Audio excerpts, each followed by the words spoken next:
Good morning everyone. पिछला class में जो हम वीडियो बनाए हैं बेटा आपको वो सब लोग देखे होंगे, उम्मीद है, और देखना चाहिए भी। अगर आपको प्रोग्रेस करना है तो वीडियो को देखें और शुरू से अंत तक देखें, तब आपको उसका रहस्य पता चलेगा और उसे ले आके हम कुछ सीखें।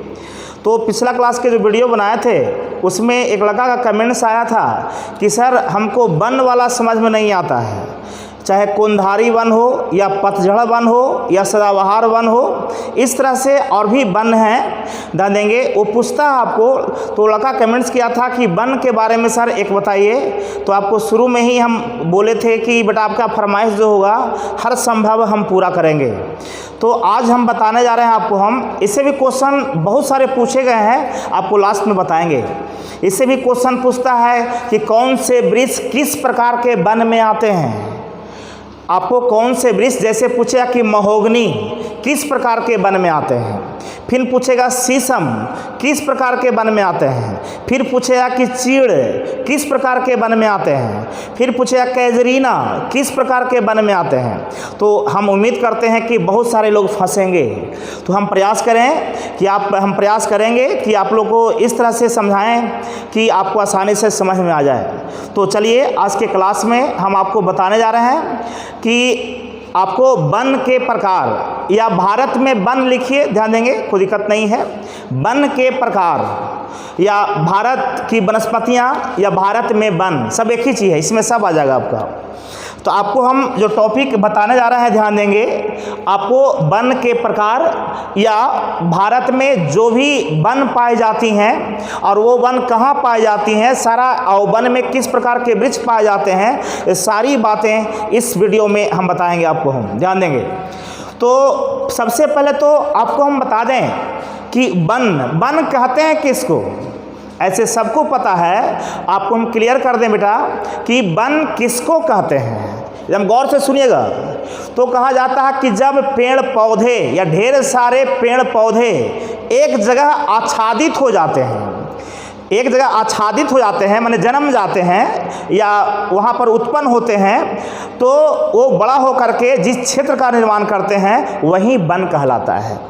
जब कोई स्थान पर ढेर सारे पौधे आपको आच्छादित हो जाते हैं या भर जाते हैं या जन्म जाते हैं, दा देंगे, तो उस क्षेत्र को वन कहते हैं। देखिए ढेर सारे वन है, आपको दिख रहा होगा, यहाँ भी पेड़ है, यहाँ भी पेड़ है, यहाँ भी पेड़ है, यहाँ भी पेड़ है, पर ढेर सारे पेड़ पौधे जब एक जगह आपको ध्यान देंगे, एक जगह आपको वृद्धि करते हैं, ध्यान देंगे, वृद्धि करते हैं, तो उस क्षेत्र को वन कहा जाता है। ये जान जाइए।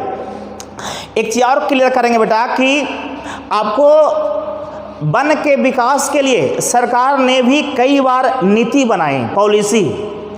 आपको वन के विकास पर सरकार क्यों जोर देती है? क्योंकि वन से हम लोगों को फायदा है।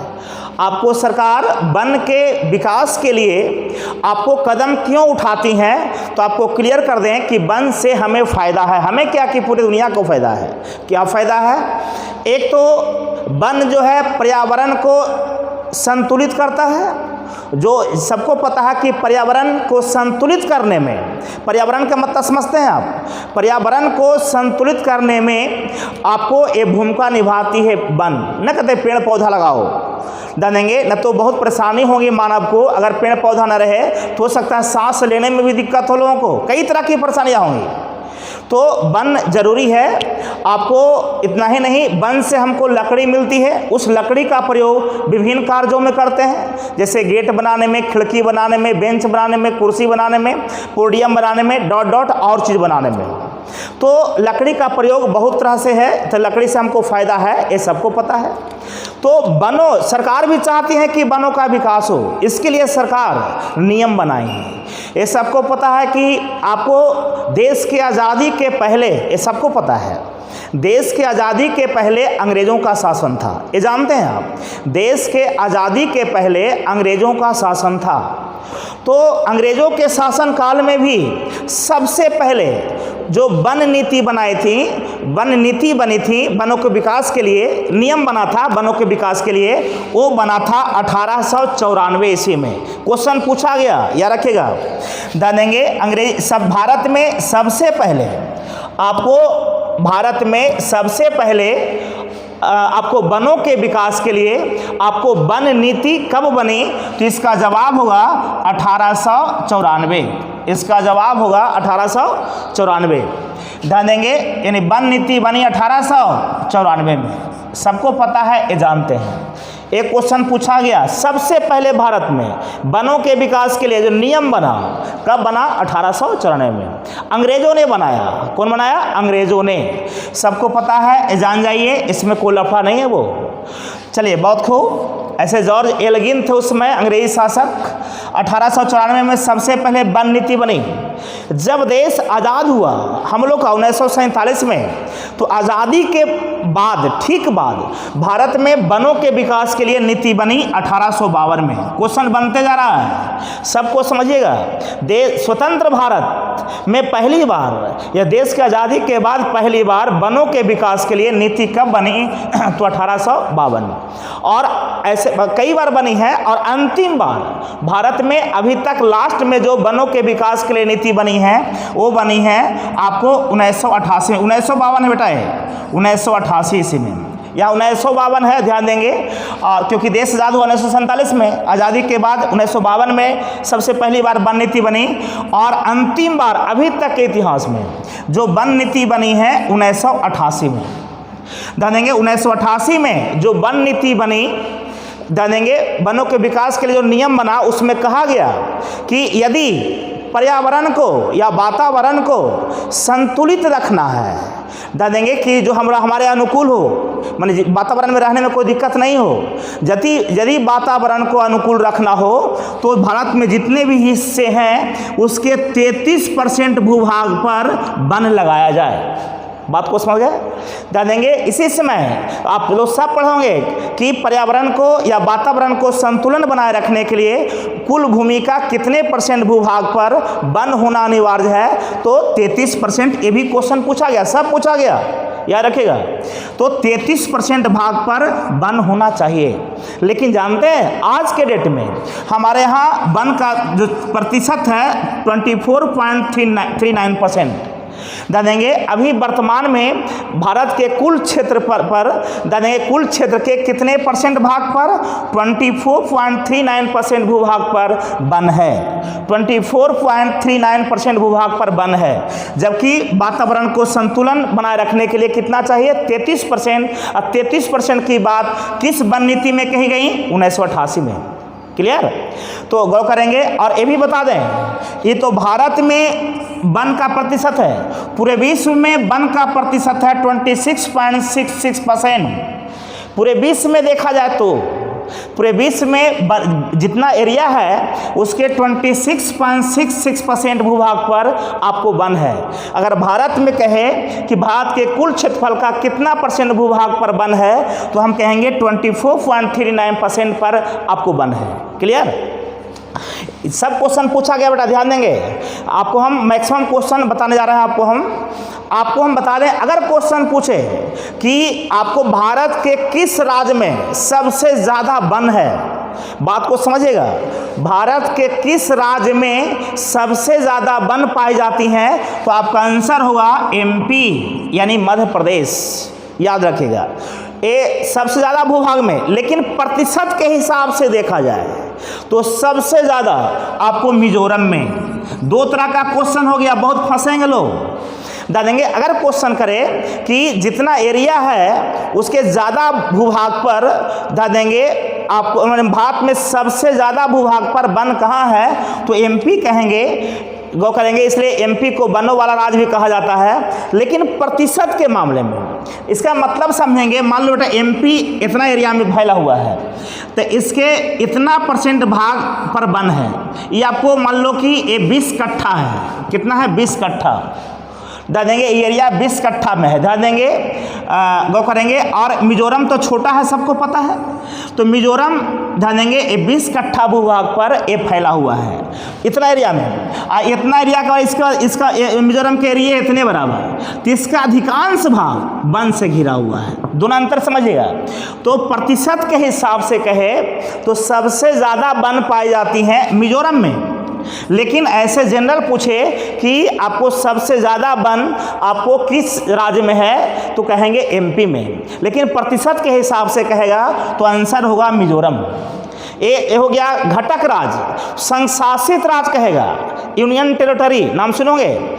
संशासित राज्यों में देखा जाए तो सबसे ज़्यादा वन पाई जाती हैं अंडमान निकोबार में। अंडमान निकोबार समझिएगा एडीएन का मतलब।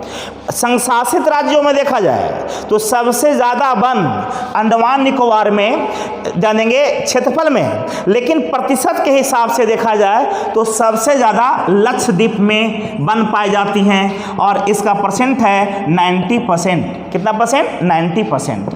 यहाँ है ध्यान देंगे 86.6%। तो देखिए 4 गो यहाँ पर लिखे हैं, सब पूछा गया है, गौर से सुनिएगा, ये ऐसी आलतू फालतू चीज नहीं है। देंगे अगर क्वेश्चन कहे कि भारत घटक राज्य में देखा जाए या पूरे राज्य में कि किस राज्य में सबसे ज़्यादा क्षेत्र में वन पाई जाती हैं, तो एमपी। घटक राज्यों में ध्यान देंगे, लेकिन पूछे कि सबसे घटक राज्यों में अगर पूछे कि सबसे ज़्यादा किस राज्य के प्रतिशत भूमि पर आपको वन पाए जाते हैं, तो मिजोरम। मिजोरम में प्रतिशत के हिसाब से ज़्यादा क्षेत्र में वन पाई जाती हैं। ये तो घटक राज्य। और संशासित राज्य कहेगा तो सबसे ज़्यादा वन पाया जाता है अंडमान निकोबार में और प्रतिशत के हिसाब से लक्षद्वीप में। याद रखिएगा ये चारों पॉइंट को। चलिए, तो ये सब क्वेश्चन पूछा गया, ये आपको 10-12 चीज़ बता दिया आपको हम, ये गौर से सुनिएगा। अब आपको ध्यान देंगे, ऐसे वन को कहा जाता है बेटा कि आपको वनों के विकास के लिए आपको ऐसे एक चीज सुनोगे, हम हर एक तरह से बता दें, हर एक एंगल से, ताकि कोई दिक्कत आपको नहीं हो। ऐसे समानतः भारत में जितने भी वन हैं उसको 2 भाग में बांटा गया। एक अलग बताएंगे, एक नाम सुनोगे आरक्षित वन, एक नाम सुनोगे संरक्षित वन। एक हो गया रिजर्व फॉरेस्ट, एक हो गया प्रोटेक्टेड फॉरेस्ट। ध्यान देंगे, ऐसे भारत में जितने भी वन हैं उसको 2 भाग में बांटा गया बेटा। ध्यान देंगे, ये क्लियर कर दें आपको हम।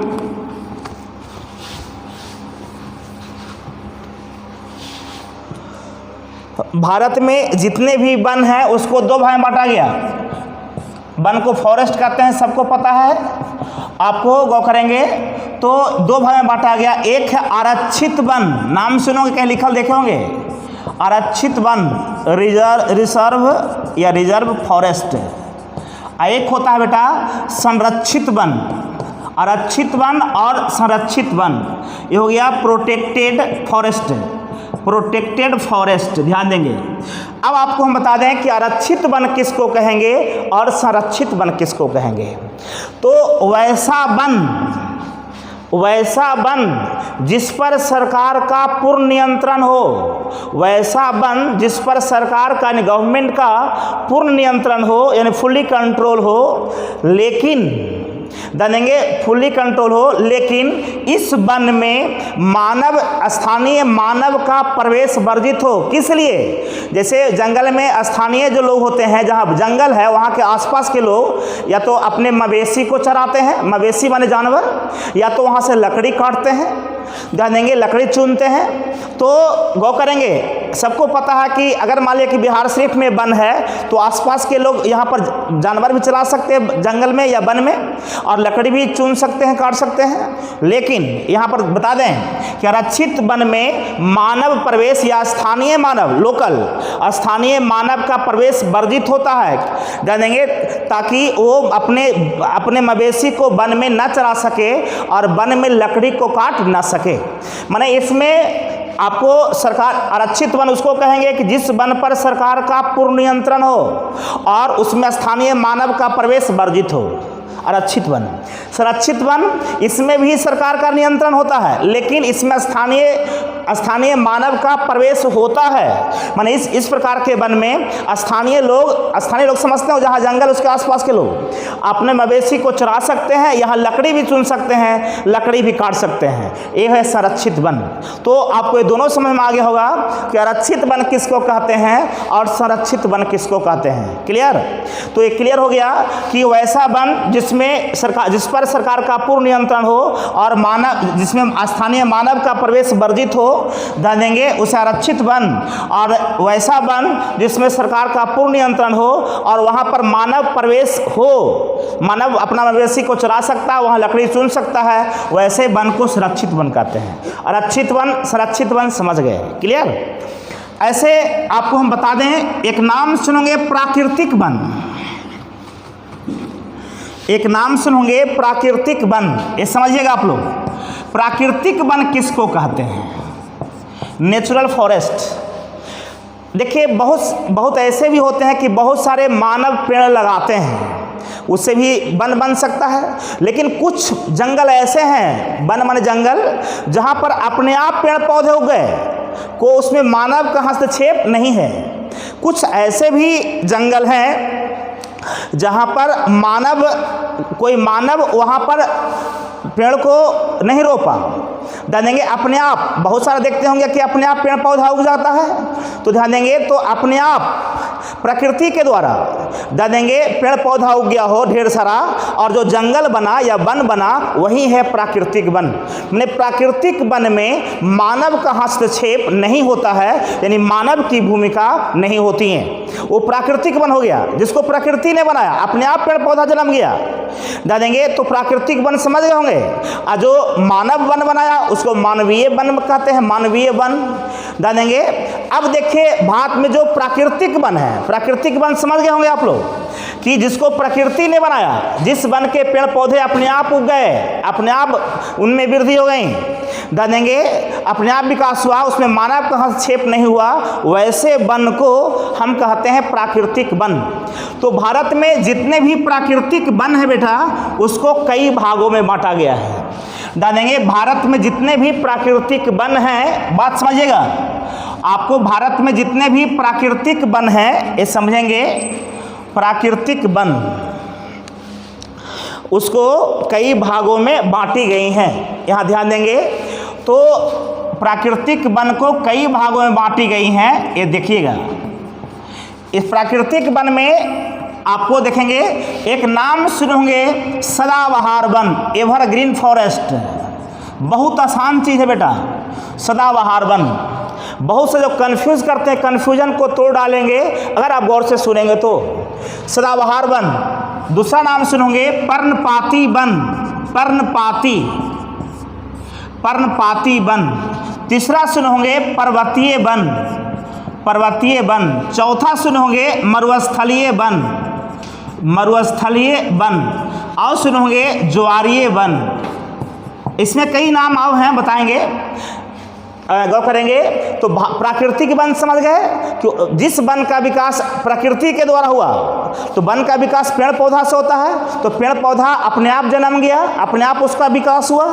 तो वैसे तरह से जंगल बने हैं भारत में, वैसे वन को प्राकृतिक वन कहते हैं। अब प्राकृतिक वन को भी कई भागों में बांट दिया गया है। प्राकृतिक वन को कई प्रकार हैं, बता देंगे, जिसमें एक है सदाबहार वन।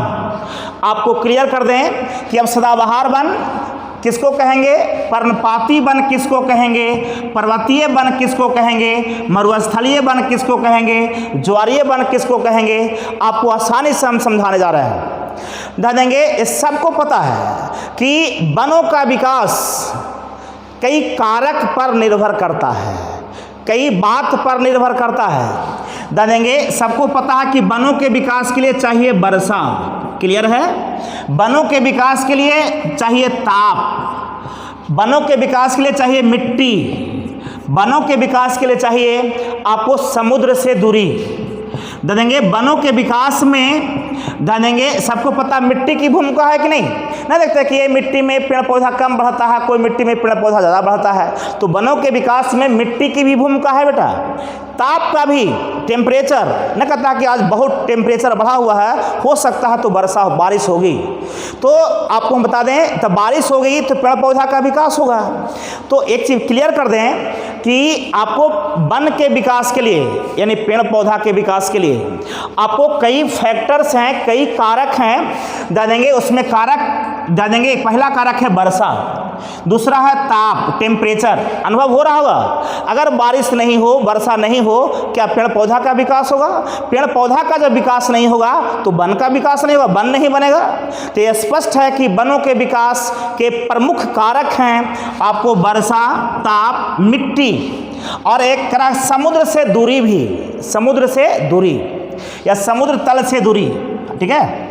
तो ये सब आपको वनों के विकास के कारक हैं।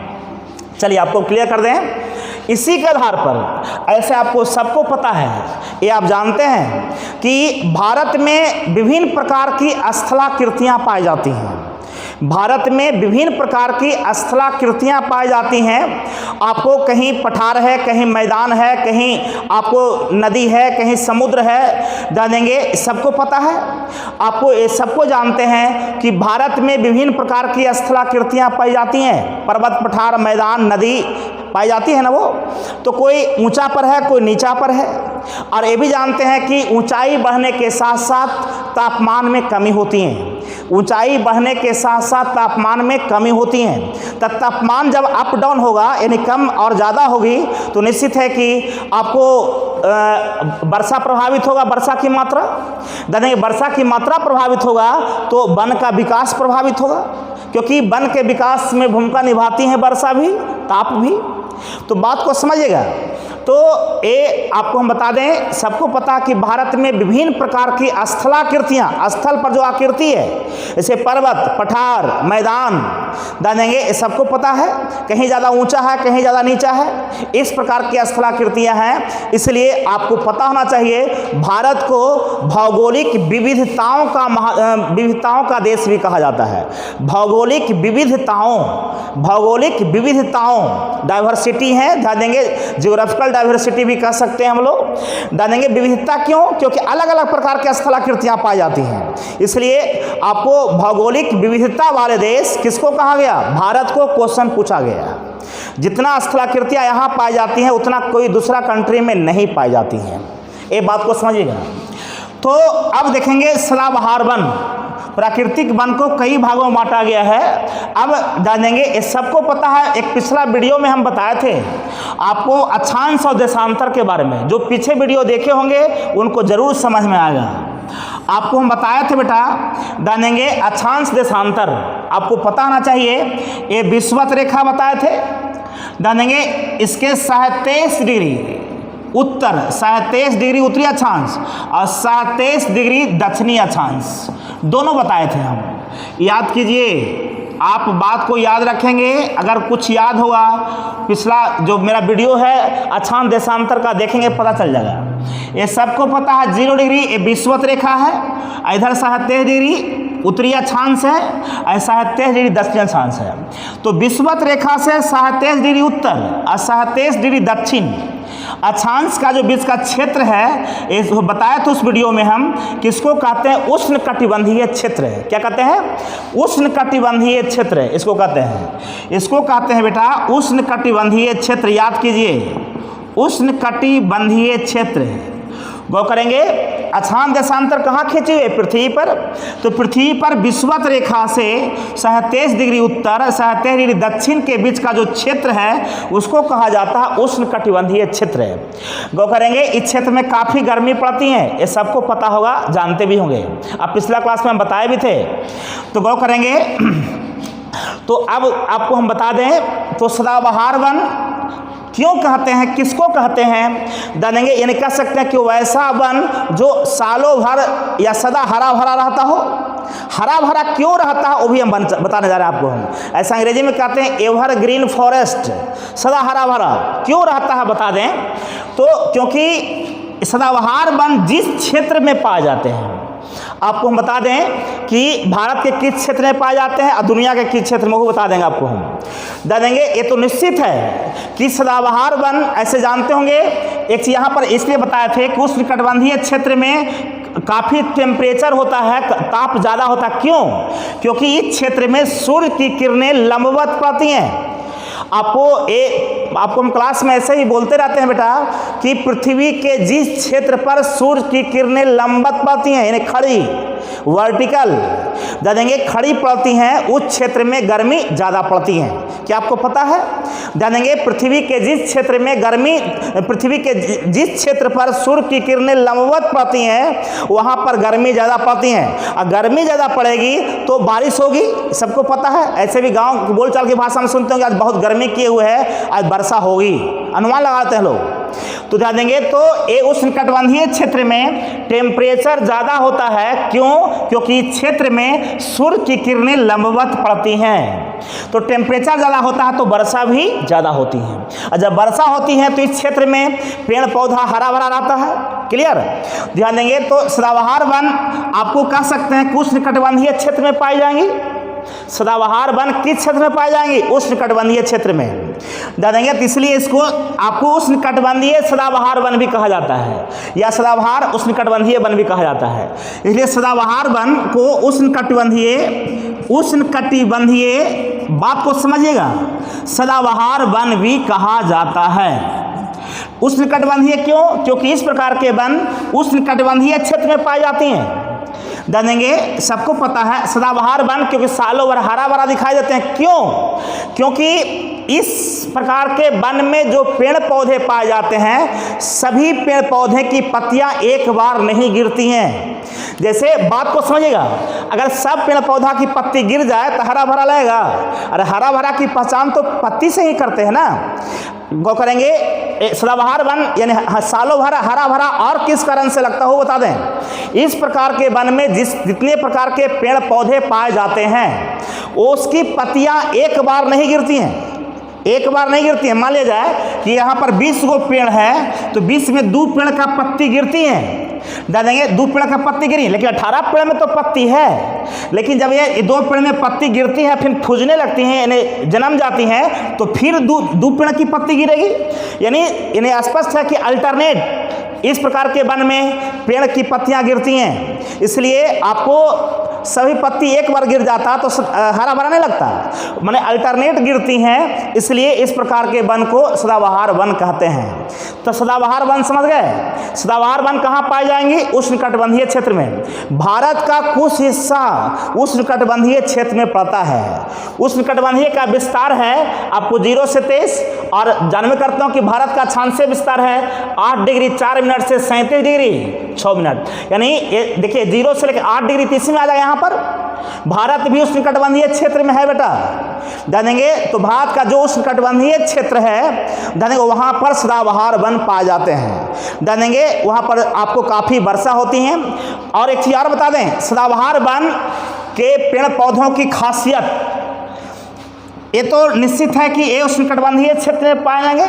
ऐसे कहा जाता है कि इसका ज़्यादा विस्तार 0 डिग्री से लेकर 10 डिग्री उत्तर और 10 डिग्री दक्षिण में ज़्यादा होता है। इस प्रकार के वन आपको विषुवत रेखा से 10 डिग्री उत्तर और 10 डिग्री दक्षिण का जो क्षेत्र है इस क्षेत्र में काफ़ी होती हैं। बात को समझिएगा। ध्यान देंगे तो इसका हो गया यहाँ का टेम्परेचर हाई होता है, माने काफ़ी ज़्यादा। और गौ करेंगे इस प्रकार के वन में आपको वर्षा की जो मात्रा होती है आपको 200 से लेकर 250 सेंटीमीटर, 200 से लेकर के 250 सेंटीमीटर गौ करेंगे। तो ये भी कह सकते हैं कि वैसा वन जिसमें जहाँ पर आपको 200 से अधिक वर्षा होती हो, 200 से अधिक, 200 सेंटीमीटर से अधिक, कहाँ तक? 250 सेंटीमीटर तक। तो गौ करेंगे तो इस प्रकार के वन में वो पूछता है कि सदाबहार वन में वर्षा कितना होती हैं तो 200 सेंटीमीटर से अधिक, यानी 200 से अधिक 250 तक, 250 सेंटीमीटर, क्योंकि वर्षा को हम लोग मापते हैं सेंटीमीटर। तो गौ करेंगे तो सदाबहार वन का खासियत यहाँ वर्षा कितनी होनी चाहिए? 200 सेंटीमीटर से अधिक, यानी 250 सेंटीमीटर तक। क्लियर?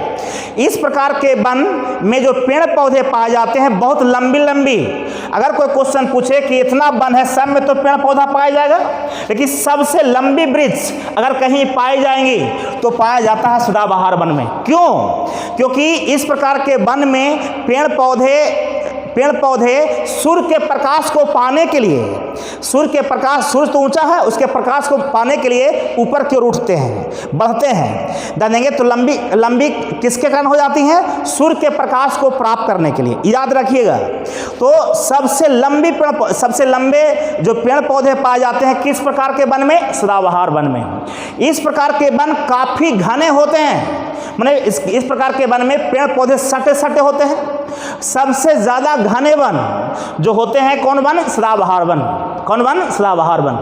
तो गौर करेंगे, इस प्रकार के वन जहाँ वर्षा काफ़ी होंगी, टेम्परेचर हाई होगा, वहाँ होंगी, जानेंगे। तो यानी विषुवत रेखा के आसपास, ये तो विषुवत रेखा के आसपास के क्षेत्र में इस प्रकार के वन पाए जाते हैं, ये जान जाइए, इसमें कोई लफा नहीं। आपको एक क्लियर हो गया? तो बेटा सदाबहार वन दिमाग में रखिएगा, इसको हम मिटाएंगे, हम बारी बारी से सभी का चर्चा करेंगे। सदाबहार वन, सदाबहार वन दुनिया के देश में ही पाई जाती हैं। जैसे ब्राज़ील, सबसे ज़्यादा दुनिया में सदाबहार वन अगर कहीं पाई जाती हैं तो पाई जाती है ब्राज़ील में। कहाँ पाई जाती हैं? ब्राज़ील। नाम सुनोगे आप लोग, जानेंगे। दक्षिण अमेरिका में है वो ब्राज़ील, ये सबको पता है। गौर करेंगे, ब्राज़ील में सबसे ज़्यादा सदाबहार वन पाए जाते हैं। और ब्राज़ील में सदाबहार वन को सेल्वास कहा जाता है। याद रखिएगा, बहुत सारा क्वेश्चन हम उगल रहे हैं, निगलने का प्रयास करें आप, जानेंगे। आपको ब्राज़ील में सदाबहार वन को सेल्वास कहा जाता है। सेल्वास, ब्राज़ील में सदाबहार वन को सेल्वास कहा जाता है। तो गौर करेंगे, और ये भी बता दें, मैक्सिमम डाइवर्सिटी आपको सदाबहार वन के ऊपरी भागों में पाई जाती हैं। मैक्सिमम डाइवर्सिटी क्या हो गई? विविधता, पेड़ पौधे अलग अलग प्रकार के, ध्यान देंगे, सब ये आपको ऊपरी भागों में ये पाई जाती हैं, यानी विषुवत रेखा के ऊपरी भागों में। तो ये ध्यान देंगे, इसमें इसको मिश्रित वन भी कहेंगे। इसमें विभिन्न प्रकार के पेड़ पौधे होते हैं, जानेंगे, ज़्यादा घने होते हैं। माने आप देखेंगे सदाबहार वन की खासियत, यहाँ वर्षा कितनी होनी चाहिए? 200 सेंटीमीटर से अधिक 250 तक। यहाँ का टेम्परेचर क्या होना चाहिए? हाई होना चाहिए। या किस क्षेत्र में पाई जाती हैं? उष्णकटिबंधीय क्षेत्र में पाई जाती हैं। क्लियर है? किस अक्षांश के बीच ज़्यादा? तो 0 डिग्री से 10 डिग्री ऊपर और 10 डिग्री नीचे, ये ज़्यादा पाई जाती हैं, जानेंगे। ऐसे सदाबहार वन को आप उष्णकटिबंधीय सदाबहार वन भी कहते हैं, क्योंकि ऐसे वन उष्णकटिबंधीय क्षेत्र में पाई जाती हैं। इसको बेटा सदापर्णी वन भी कहा जाता है। वन देखिए कई नाम से जानते हैं, इसको चिरहरित वन भी कहा जाता है, इसको विषुवतीय वन भी कहा जाता है, इसको वर्षा वन भी कहा जाता है। पगलाना नहीं है, जानेंगे। आपको हम बता दें, सदाबहार वन को उष्णकटिबंधीय सदाबहार वन भी, इसको सदापर्णी वन भी कहा जाता है। सदापर्णी वन, इसको विषुवतीय वन, क्योंकि विषुवत रेखा के आसपास है, विषुवतीय वन भी कहा जाता है बेटा। इसको वर्षा वन भी कहा जाता है, क्योंकि क्षेत्र में वर्षा काफ़ी होती है, इसको वर्षा वन भी कहा जाता है। और इसको तो चिरहरित वन भी कहा जाता है, चिरहरित वन। ठीक है, जानेंगे। तो इतना नाम से जाना जाता है, इस सबको याद रखिएगा, इन्हें कि अलबला जाना हो।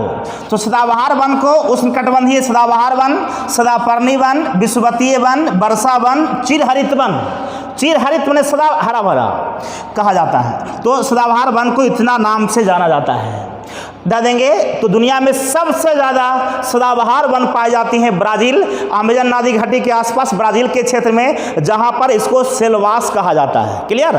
अब आपको क्लियर करने जा रहे हैं हम कि भारत में कहाँ पाई जाती हैं सदाबहार वन, क्योंकि भारत का कुछ हिस्सा उष्णकटिबंधीय क्षेत्र में आता है।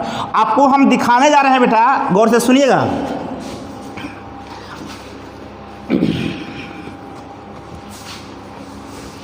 भारत में उष्णकटिबंधीय वन कहाँ पाए जाते हैं, एक क्लियर कर दें, इसमें कोई टेंशन नहीं है आपको हम बता दें।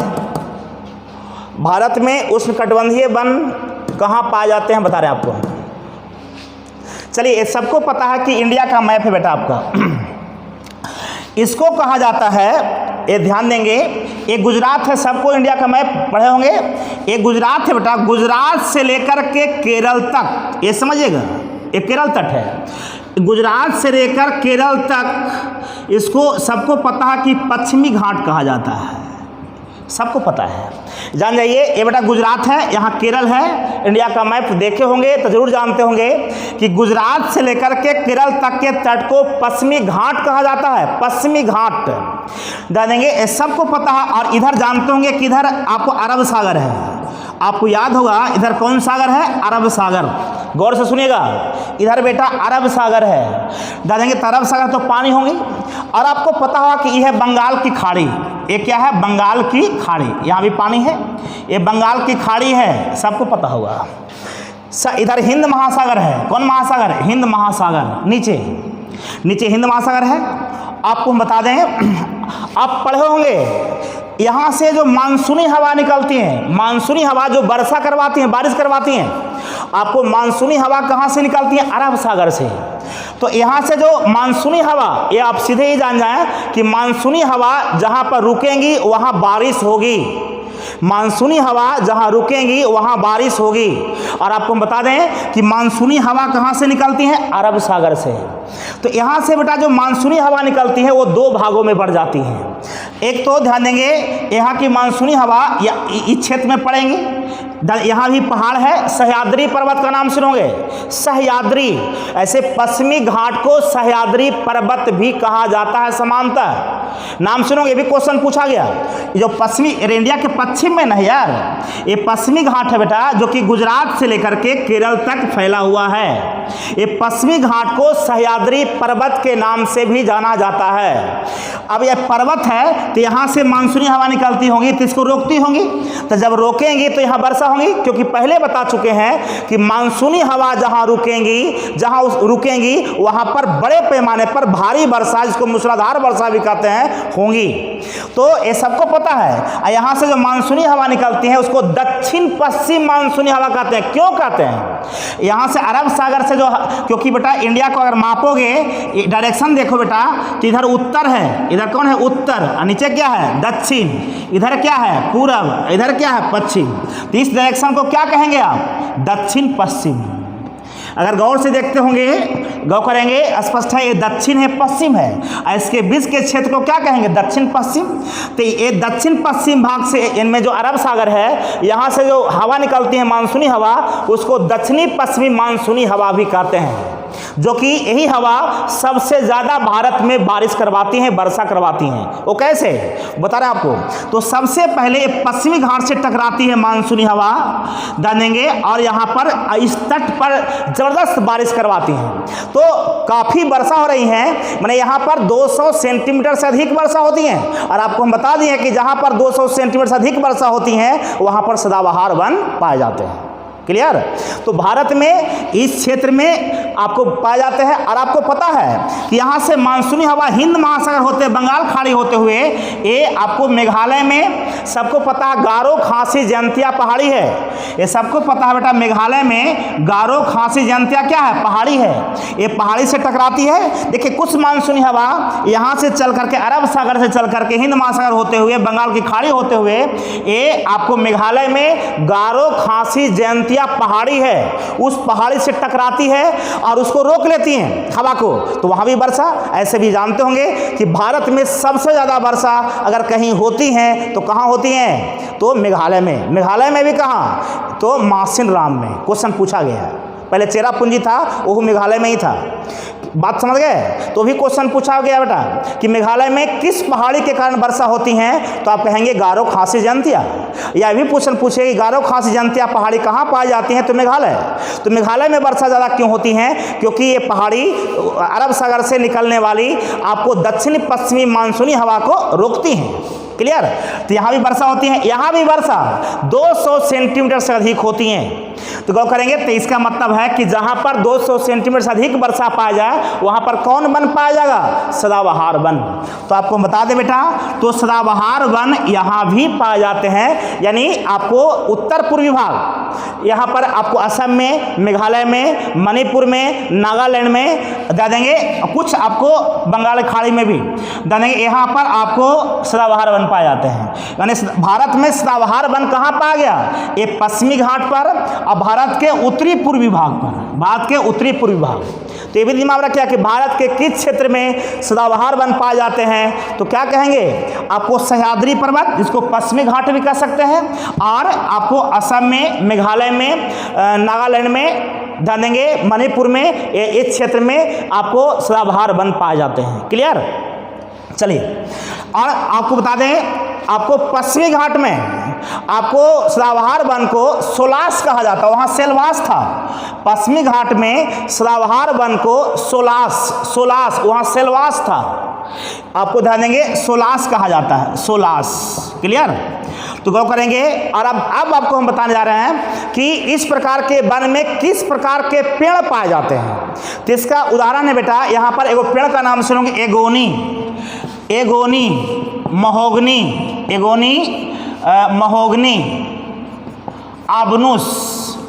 आबनुस नाम सुनोगे, देंगे रबर, बांस, देंगे। ये समझिएगा, ये सब जो पेड़, ये भी क्वेश्चन पूछता है कि इनमें से सदाबहार वन के पेड़ पौधे कौन हैं। तो सदाबहार वन में जो पेड़ पाए जाते हैं बेटा, वो उसका नाम है एगोनी, महोगनी, आबनुस, रबर, बांस, देंगे। ये सब जो पाए जाते हैं किस प्रकार के वन में, इसी से क्वेश्चन इससे ही पूछता है, याद रखिएगा।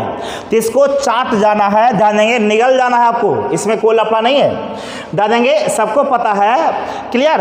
तो जान जाइए, एगोनी, महोगनी, आबनुस, रबर, बांस, जिसको बैम्बो भी कहते हैं, बम्बू भी, देंगे। ये सब किस प्रकार के वन में पाए जाते हैं, सदाबहार वन।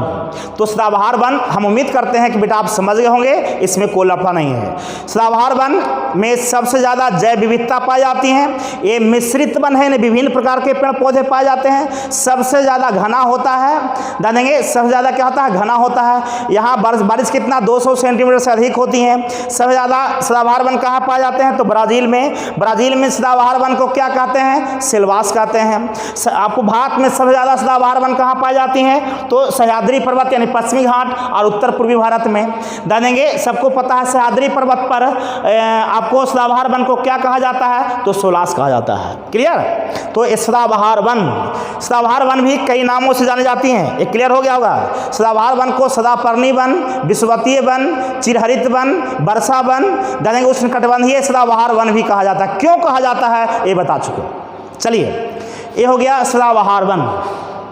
दूसरा वन जो बताने जा रहे हैं बेटा, बताए थे कि दूसरा वन जो है उसको कहते हैं पर्णपाती वन।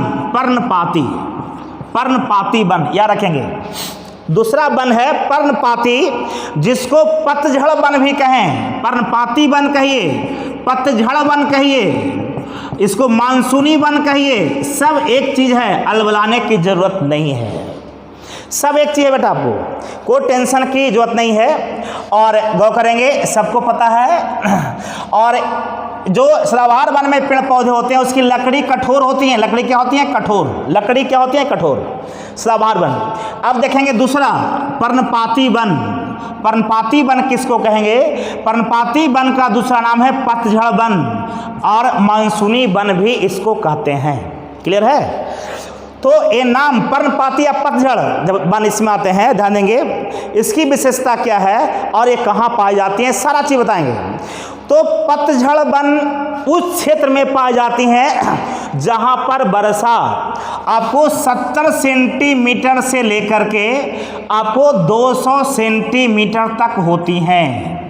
200 सेंटीमीटर से अधिक होगा तो सदाबहार वन में आ जाएगा, सबको पता है।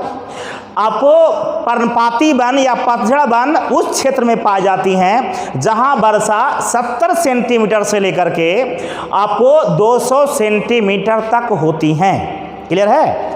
चलिए, बहुत अच्छा होती हैं। और आपको बता दें, यहाँ पर इंडिया में बता दें आपको कि आपको यहाँ पर समझिएगा हम क्या बताने जा रहे हैं आपको। ये आपको इंडिया, जहाँ हम प्लस प्लस का साइन दे रहे हैं बेटा, इसमें कई स्टेट आ रहे हैं आपको, जहाँ पर हम प्लस प्लस का साइन दे रहे हैं, समझिएगा आप लोग, ध्यान देंगे, आप ही लोग को समझने के लिए ऐसा बता रहे हैं।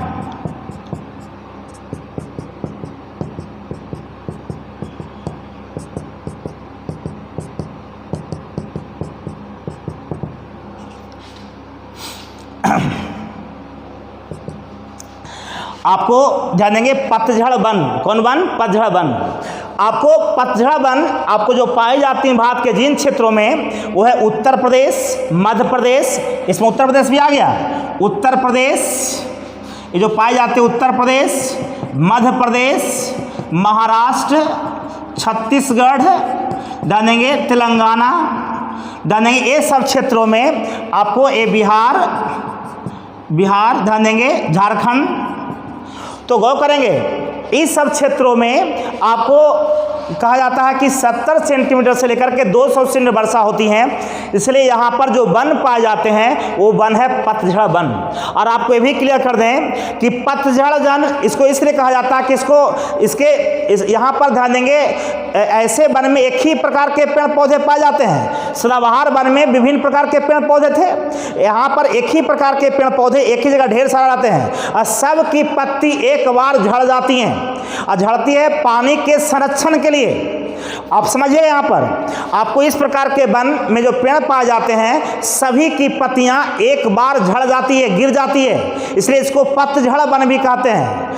जानेंगे एक विशेषता तो हो गया इसका खासियत कि सभी यहाँ पर एक प्रकार के वृक्ष पाए जाएंगे, किस प्रकार के वन में, पतझड़ वन में, और सभी की पत्तियां एक बार झड़ जाती हैं। यहाँ पर वर्षा कितना होती है 70 सेंटीमीटर से लेकर के 200 सेंटीमीटर।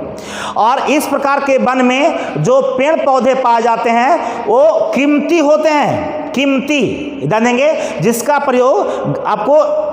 प्रयोग इमारतों को बनाने में करते हैं, जैसे गेट, जैसे इसके तहत जो पेड़ पौधे आते हैं बेटा, साल, सागवान, जानेंगे शीशम, सखुआ, जानेंगे चंदन, पीपल, नीम, जानेंगे साल, सागवान, शीशम, चंदन, पीपल, नीम, ये सब के देखिएगा तो पत्ती गिर जाती है। तो गौर करेंगे 30 प्रकार के वन में जो वृक्ष पाए जाते हैं उसका जीता जागता उदाहरण है साल, सागवान, शीशम, चंदन, पीपल, नीम। जानेंगे ते भी याद रखिएगा कि पतझड़ वन में कौन से वृक्ष पाए जाते हैं। क्वेश्चन पूछेगा कि सागवान किस प्रकार के वन में पाए जाते हैं, तो क्या कहेंगे, पर्णपाती वन या पतझड़ वन या मानसूनी वन। ये सबको पता है कि ये इमारत को बनाने में गेट उट लगता है, खिड़की, सबका प्रयोग होता है। ये काफ़ी कीमती होती हैं लकड़ी, सबको पता है। तो कीमती लकड़ियाँ किस प्रकार के वन में पाई जाती हैं, पर्णपाती वन में। जानेंगे एक कठोर होती हैं, क्या होती हैं, कठोर होती हैं। और ये बता दें अब भारत के सबसे ज़्यादा क्षेत्र पर अगर कोई वन पाया जाता है तो देखिए कितना भाग पर, देखिए इसलिए प्लस का साइन नहीं है, भारत के सबसे ज़्यादा भाग पर जो वन पाए जाती हैं वो पतझड़ वन है। कौन वन, पतझड़ वन। क्लियर है। तो भारत के सबसे ज़्यादा क्षेत्र पर कौन वन पाई जाती है, पतझड़ वन। और कहा जाता है कि गौर करेंगे आपको 4500 वर्ग किलोमीटर में पाए जाते हैं। कितना वर्ग किलोमीटर में, 4500 वर्ग किलोमीटर में। तो भारत में सबसे ज़्यादा वन कौन वन पाई जाती है, पर्णपाती वन, याद रखिएगा। इसलिए देख रहे हैं कि ज़्यादा क्षेत्र को घेरे हुए प्लस वाला जो प्लस दिखा है बेटा वो पर्णपाती वन है। क्लियर। अब पर्णपाती वन का क्षेत्र कौन कौन हो गया, उत्तर प्रदेश, मध्य प्रदेश, महाराष्ट्र, छत्तीसगढ़, तेलंगाना, बिहार, झारखंड। और इस प्रकार के वन में कौन से वृक्ष पाए जाते हैं, साल, सागवान, शीशम, चंदन, पीपल, नीम। ये सब की पत्तियां झड़ती हैं, जान जाइए, तो इसको पतझड़ वन भी कहते हैं। तीसरा आपको हम बताएं बेटा, आपको तीसरा वन बता दें, इसको मिटा देते हैं हम।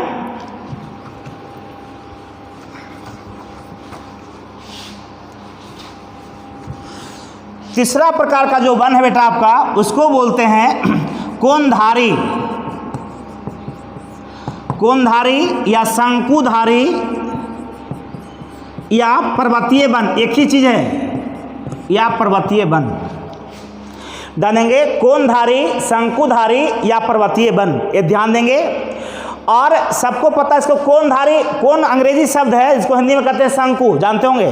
कोनधारी वन, शंकुधारी वन या पर्वतीय वन, यानी इस प्रकार के वन पर्वत पर पाए जाते हैं। ध्यान देंगे ऊंचा क्षेत्र पर, इसलिए इसको पर्वतीय वन भी कहा जाता है। ध्यान देंगे आई कहाँ पाई जाती है भी क्लियर कर दें। सबको पता है बेटा कि आपको हम क्लियर कर दें, फिगर दिखाएं आपको हम, यहाँ देखिएगा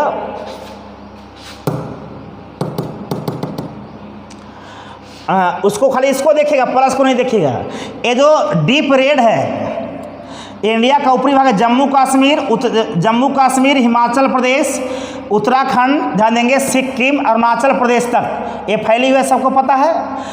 यहाँ ध्यान देंगे इसको, या इसको देखिए, देख रहे होंगे अलग कर दिया हम। देखिए आपको ये पता है, देखिए यहाँ पर ये बेटा इंडिया है आपका ये देखिए जम्मू कश्मीर, हिमाचल प्रदेश, उत्तराखंड, सिक्किम और अरुणाचल प्रदेश, ये सबको पता है। ये सब ये मान लिया कि डीप जो रेड है बेटा, ये आपको हिमालय पर्वत है। कौन पर्वत? हिमालय पर्वत। तो हिमालय पर्वत का विस्तार जम्मू कश्मीर, हिमाचल प्रदेश, उत्तराखंड, सिक्किम और अरुणाचल प्रदेश तक है। तो हिमालय पर्वत, इसको हिमालय पर्वतीय क्षेत्र भी कहा जाता है। तो इस प्रकार के वन जो पाए जाते हैं आपको वही क्षेत्र में पाए जाते हैं। तो कौन कौन क्षेत्र हो गया? जम्मू कश्मीर। कौन कश्मीर? आपको इस प्रकार के जो वन पाए जाते हैं, ये ध्यान देंगे, आपको हम क्लियर कर दें। आपको इस प्रकार के जो वन पाए जाते हैं, इस प्रकार के वन पाए जाते हैं जम्मू कश्मीर, हिमाचल प्रदेश, मैप को देखिएगा तो पता चलेगा, हिमाचल प्रदेश, उत्तराखंड, सिक्किम और अरुणाचल प्रदेश में। तो गौर करेंगे, ये सबको पता है। तो यानी जो वन पर्वतीय क्षेत्र में पाई जाती हैं उसको कहेंगे पर्वतीय वन। बता देंगे पर्वतीय वन में आता है चीड़ का नाम सुनेंगे, चीड़ और स्प्रूस और सिल्वर, एक पेड़ है बेटा, ध्यान देंगे, इन्हें सिल्वर और चांदी समझ जाएंगे। आपको चीड़, स्प्रूस, सिल्वर, ये सब वृक्ष जो आते हैं पर्वतीय वन के तहत आते हैं। क्योंकि ये बात को समझेंगे, इसको कोंधारी क्यों कहे वो बताने जा रहे हैं आपको हम। कहा जाता है कि आपको पर्वतीय क्षेत्रों में जैसे जैसे ऊंचाई पर बढ़ते हैं तो उसका तापमान कमते जाता है। बात को समझिएगा, पर्वतीय क्षेत्र में, पर्वतीय क्षेत्र ये सब क्षेत्र हो गया। कौन क्षेत्र का नाम ले लिए? इसके तहत आता है जम्मू एंड कश्मीर, आपको हिमाचल प्रदेश, उत्तराखंड, जानेंगे सिक्किम और अरुणाचल प्रदेश। अरुणाचल प्रदेश ध्यान देंगे।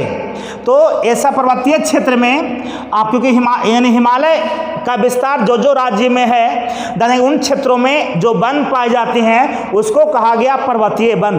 क्योंकि उसका आकार आपको शंकुनुमा होता है, माने ऊपर पतला और नीचे मोटा होता जाता है। आप देखते होंगे कि शंकु माने इस टाइप का, आप शंकु के आकार का देख रहे हैं आप, जानेंगे ऊपर पतला है नीचे मोटा है। जानेंगे ऐसा क्यों होती हैं? ऐसा कहा जाता है बेटा कि इस गौर से समझिएगा कि पर्वतीय क्षेत्रों में जैसे जैसे ऊंचाई बढ़ती है, पर्वतीय क्षेत्रों में जैसे जैसे ऊंचाई बढ़ती है उसे जैसे तापमान कमते जाता है और इस क्षेत्र में पाए जाने वाले पेड़ पौधों का आकार एवं स्वरूप घटता जाता है।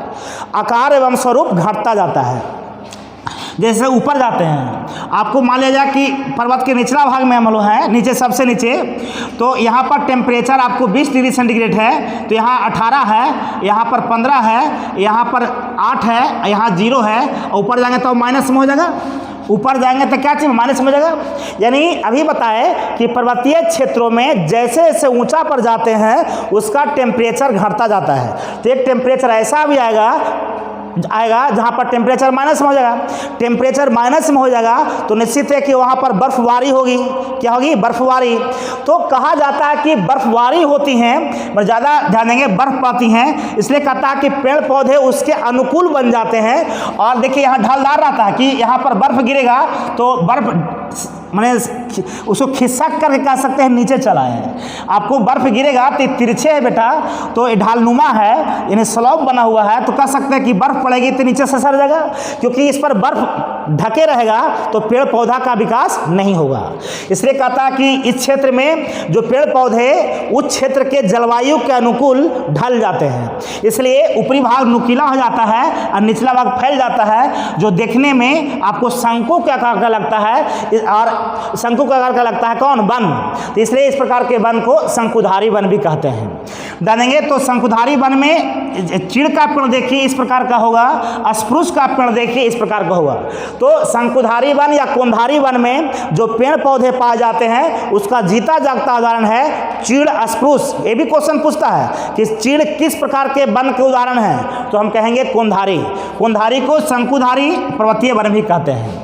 या इतना ही नहीं, आपको बता दें कि और ऊंचा पर जाने पर जहाँ पर बर्फबारी होती है उसको टुंड्रा क्षेत्र कहा जाता है। टुंड्रा क्षेत्र कहिए या टुंड्रा प्रदेश, नाम सुनोगे आप लोग। वहाँ पर जानते ज़्यादा बर्फबारी होती है तो वहाँ पर एक विशेष प्रकार के घास उगते हैं, और घास को हम लोग बोलते हैं, आप नाम सुनो, मांस और लाइकेन। क्या कहते हैं? मांस और लाइकेन कहते हैं, याद रखिएगा, मांस और लाइकेन। तो पर्वतीय क्षेत्रों में उगने वाले घास का क्या नाम है? मांस और लाइकेन, ये भी याद रखिएगा। तो गौर करेंगे, ये हो गया कोंधारी वन। ऐसे बहुत सारे लोग कहते होंगे कि यहाँ पर सर कितना वर्षा होना चाहिए, ये नहीं बताए। ऐसे जनरली बेटा 100 से 150 सेंटीमीटर तक वर्षा होती है, लेकिन यहाँ पर वन को उगने में वर्षा फैक्टर कम है, ऊंचाई फैक्टर ज़्यादा है, इसलिए वर्षा का नाम नहीं लिए थे हम। एवरेज होता है 100 से 150 सेंटीमीटर। आपको यहाँ पर ऊंचाई फैक्टर ज़्यादा है इस प्रकार के वन में, क्योंकि जैसे जैसे ऊंचाई बढ़ती है उसका स्वरूप छोटा होता जाता है। ध्यान देंगे, किसका? पेड़ पौधे का। तो और आकार कैसा हो जाता है? कोन के जैसा, इसलिए कोंधारी या शंकुधारी या पर्वतीय वन भी कहते हैं। तीसरा वन है बेटा, ध्यान देंगे, हालांकि ये भी बता दें आपको कोंधारी वन का से जो लकड़ी प्राप्त होती है उसे काष्ठ प्राप्त किया जाता है, और लुगदी जिससे कागज बनता है। तो गौर करेंगे, लुगदी उद्योग के लिए कौन सा वन लाभदायक है? तो कोंधारी वन। क्वेश्चन पूछा गया, लुगदी, कागज का लुगदी जिससे कागज तैयार होता है। देंगे आपको, काफ़ी मुलायम होती हैं ये लकड़ी। क्या होती है? मुलायम। कोंधारी वन की लकड़ियाँ क्या होती है? मुलायम।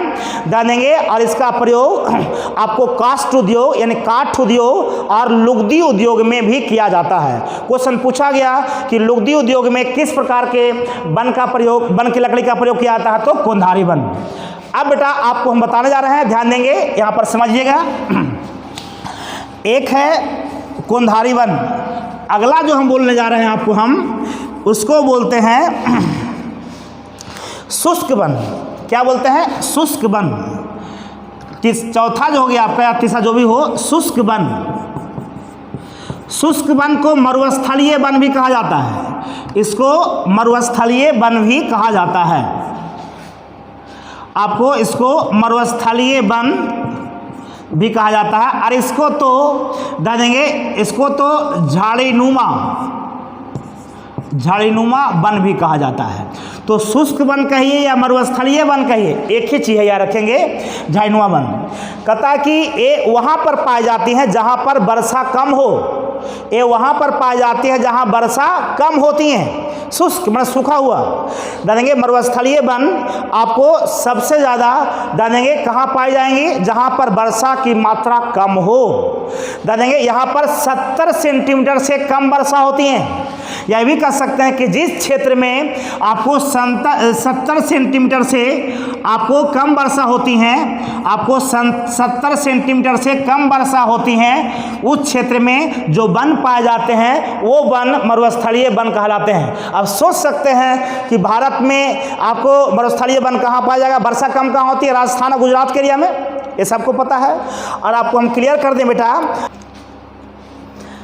तो इसमें शुष्क वन में बताया आपको कि 70 सेंटीमीटर से कम वर्षा होती है। जानेंगे तो कम वर्षा वाला क्षेत्र है बेटा आपका, आपको पता होगा कि ये क्षेत्र, ये तो पश्चिमी घाट का क्षेत्र अभी बता चुके हैं आपको। जानेंगे यहाँ सदाबहार वन, यहाँ भी सदाबहार वन बताए थे आपको, यहाँ भी आपका सदाबहार वन। चलिए गौर करेंगे।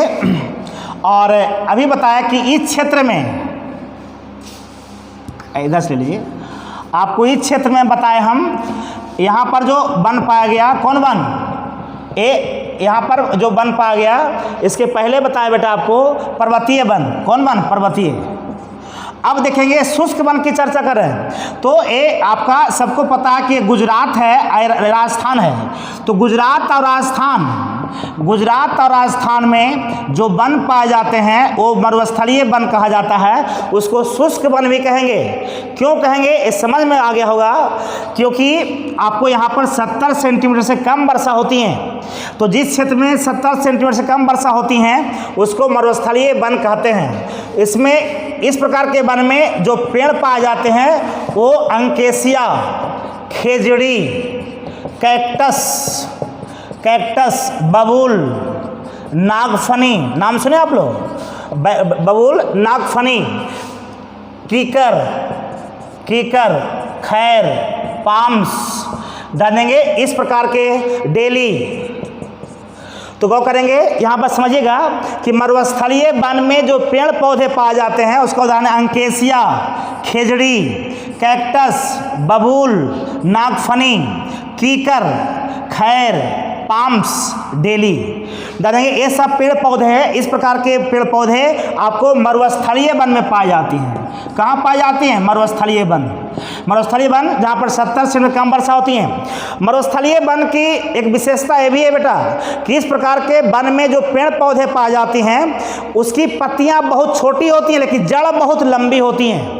मरुस्थलीय वन के पेड़ों का खासियत है या गुण है या विशेषता है कि मरुस्थलीय वनों में जो पेड़ पौधे पाए जाते हैं जिसका नाम लिख चुके हैं उसकी जड़ें काफ़ी लंबे होती हैं, क्योंकि वो शुष्क क्षेत्र है और जड़ जो है पानी की तलाश में बहुत नीचे तक चल जाता है। जड़ जो है पानी की तलाश में बहुत नीचे तक चल जाता है, यानी लंबी हो जाती हैं। इसलिए मरुस्थलीय क्षेत्रों में पाए जाने वाले पेड़ पौधों की जड़ें लंबी होती हैं लेकिन इसकी पत्तियां बहुत छोटी होती हैं और नुकीली होती हैं। आपको पत्तियां नुकीली और छोटी, देखिए बबूल का पेड़, खजूर का पेड़ देखिए दनेंगे होती हैं। तो गौर करेंगे ये सबको पता है ये आपका मरुस्थलीय वन दनेंगे। तो मरुस्थलीय वन भारत में कहाँ पाई गई? गुजरात और राजस्थान, गुजरात और राजस्थान ध्यान देंगे। और पश्चिमा जो बोलने जा रहे हैं बेटा आपको हम ध्यान देंगे वो है mangrove one. Mangrove, mangrove one कहिए या गरान वन कहिए या ज्वारीय वन कहिए, एक ही चीज़ है बेटा। मैंग्रोव वन, गरान वन, गरान वन या ज्वारीय वन, नाम को देखिएगा कई तरह से पूछ सकता है, सब एक ही है। ध्यान देंगे तो मैंग्रोव वन किसको कहेंगे, गरान वन किसको कहेंगे, ज्वारीय वन, तीनों एक ही चीज़ है। तो वैसा वन जिसका विकास डेल्टाई क्षेत्रों पर हुआ हो। डेल्टा समझते हैं ना? जानेंगे डेल्टा जहाँ पर जब कोई बड़ा नदी में आपको छोटा नदी आके मिलती हैं तो मुहाने पर आपको सबको पता है कि आपको ये बड़ी नदी बूझ लीजिए आप, ये बड़ी नदी है, कोई छोटी नदी आके जब मिलती हैं तो मुहाने पर आते आते इसका पानी का स्पीड कम जाता है, यानी रुक जाता है और पानी में जो गंदगी है वो नीचे यहाँ बैठ जाता है और एक ऊंचा क्षेत्र का निर्माण करता है। जानेंगे उसको कहते हैं डेल्टाई क्षेत्र, जो कि दलदली होता है, दलदल। जानेंगे डेल्टाई क्षेत्र कहता है कि सबको नाम सुनोगे, डेल्टाई क्षेत्र में भी वनों का विकास होता है। जैसे सुंदरबन डेल्टा का नाम तो सुने होंगे। सुंदरबन डेल्टा आपको गंगा और ब्रह्मपुत्रा से बनी है, सबको पता है। तो ध्यान देंगे तो ये डेल्टा का नाम है सुंदरबन डेल्टा क्योंकि यहाँ पर सुंदरी नामक वृक्ष की प्रधानता है। तो सुंदरबन डेल्टा वहाँ भी वृक्ष हैं, वहाँ भी वृक्ष हैं बेटा, ध्यान देंगे। तो एक जो वन का, जिस वन का विकास डेल्टाई क्षेत्र में हो, महानदी का भी डेल्टाई क्षेत्र है, गोदावरी नदी का भी डेल्टाई क्षेत्र है, कृष्णा का भी डेल्टाई क्षेत्र है। जानेंगे तो जो डेल्टाई क्षेत्र में या दलदली क्षेत्र में जिस वन का विकास होता है वैसे वन को मैंग्रोव वन कहा जाता है या गरान वन कहा जाता है या ज्वारीय वन कहा जाता है। इस वन के उदाहरण है कैजरीना, कैजरीना, केवड़ा, केवड़ा, बेदी, मैंग्रोव पौधा है और जानेंगे सुंदरबन, सुंदरबन, सुंदरी जानेंगे। मैंग्रोव पौधा भी है, सुंदरी पौधा भी है, कैजरीना भी पौधा है, केवड़ा भी पौधा है, बेदी भी पौधा है। ये सब जो पौधा जो उगते हैं बेटा आपको डेल्टाई क्षेत्रों में, तो भी क्वेश्चन पूछ सकता है कि कैजरीना किस प्रकार के वन के उदाहरण है, तो हम कहेंगे मैंग्रोव या गरान या ज्वारीय। तो जिस वन का विकास आपको डेल्टाई क्षेत्रों पर, डेल्टाई क्षेत्र जो होता है दलदल होता है, दलदली क्षेत्रों में होता है, जानेंगे उसको हम कहते हैं मैंग्रोव वन या गरान वन या ज्वारीय वन। क्या कोई दिक्कत? कोई दिक्कत नहीं है, तो आप बता सकते हैं, ध्यान देंगे। और इस प्रकार के वन में जो पेड़ पौधे होते हैं सब के जड़ एक दूसरे को जकड़े होते हैं। क्या होते हैं? जकड़े होते हैं, ये जान जाइए। और सबको पता है जकड़े होते हैं, इसमें जानना होगा आपको। इसलिए इस प्रकार के जो वन है आपको सुनामी तथा चक्रवात से भी बचाती है। इस प्रकार का जड़ जो है सुनामी तथा चक्रवात से ही बचाती है। सबका इस प्रकार के जो वृक्ष होते हैं सब के जड़ एक दूसरे को जकड़े रहते हैं, सब एक दूसरे में फंसाए रहता है। जैसे एक पेड़ का भी जड़ कई तरह से निकले रहता है, लेकिन सब एक दूसरे को बांधे फंसाए रहता है, वो जानेंगे जालीनुमा टाइप का। तो ये सुनामी या चक्रवात से कैसे बचाता है? सुनामी का नाम तो सुने होंगे, एक जापानी शब्द है, जानेंगे। तो ये आता है समुद्री क्षेत्रों में। मान लो बेटा यहाँ पर आपको गोदावरी नदी का मुहाना है, यहाँ पर डेल्टाई क्षेत्र में पेड़ पौधे उगल है, ये बंगाल की खाड़ी है, सबको पता है ये बंगाल की खाड़ी है। तो ये समुद्र से ही सुनामी निकलेंगी। तो सुनामी एक हवा आपको झोंका है तो यहाँ पर वन रहेगा, अब वन है जो सबका जड़ दूसरे को जकड़े हुए है, तो ये झोंका को वन का जड़ जो है रोकेगा, माने उसके फोर्स को रोकेगा। तो फोर्स को रोक लेगा इधर, तो इधर वाला कम प्रभावित होगा। अरे इधर वन है बेटा, कौन वन? ज्वारीय वन। कौन वन है? ज्वारीय वन। तो यहाँ पर जो पेड़ पौधे पाए जा रहे हैं सबका जड़ एक दूसरे को जकड़े हुए है, बांधे हुए है। तो इधर से झोंका जो मारेगा पानी का, सुनामी वाला लहर, तो झोंक उसके फोर्स को रोकेगा। तो अगर ही ना रोकता तो इसका फोर्स इधर वाला आदमी पर पड़ता है तो ज़्यादा प्रभावित होता है। ये फोर्स को रोक लेता है, इसलिए आदमी को रक्षा भी करता है। यानी कह सकते हैं कि ज्वारीय वन सुनामी तथा चक्रवात से भी रोकने का काम करता है। क्लियर? जानेंगे ज़्यादा आपको इस प्रकार के वन आपको जहाँ डेल्टाई क्षेत्र है, जैसे बंगाल की खाड़ी में, उड़ीसा के पास भी, बंगाल की खाड़ी में भी, उड़ीसा के पास भी ये क्षेत्र आपको पाई जाती हैं, इस प्रकार के वन पाई जाती हैं, मैंग्रोव वन, ग्रान वन, ज्वारीय वन। तो अब उम्मीद करते हैं बेटा पूरा अगर वीडियो देखे होंगे तो पूरा समझ में आ गया होगा। अब यहीं पर हम छोड़ते हैं। जय हिंद, जय भारत।